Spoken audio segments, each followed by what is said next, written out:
بسم اللہ الرحمن الرحیم۔ السلام علیکم ڈیئر اسٹوڈنٹس، آج کا کلاس ہے خلیے اور ان کی نوعیت یعنی سیلز اینڈ دیئر اسپیسیفسٹی۔ خلوی نظریے کے مطابق ہم جانتے ہیں کہ یہ ساخت اور فعل کی بنیادی اکائی ہیں۔ اس کا مطلب یہ ہے کہ ہر ایک خلیہ جسم میں ایک مخصوص کام سر انجام دینے کے لیے مختص ہوتا ہے۔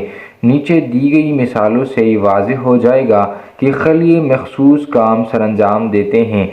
پودوں میں زائلم اور فلوئم کے خلیے ترسیل کے کام کے لیے مخصوص ہوتے ہیں، لیکن زائلم صرف پانی کی ترسیل جبکہ فلوئم خوراک کی ترسیل کا کام سر انجام دیتا ہے۔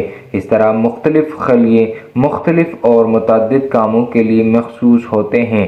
جانوروں کے معاملے میں مختلف خلیے مختلف ساخت کے ہوتے ہیں اور مخصوص کام سر انجام دیتے ہیں۔ مثال کے طور پر زبان کے خلیے ذائقے کے لیے، معدے کے خلیے ہاضمے اور گیسٹرک جوس پیدا کرنے کے لیے، پھیپھڑے نفوذ پذیری یعنی ڈیفیوژن اور گیسوں کے تبادلے کے لیے وغیرہ وغیرہ۔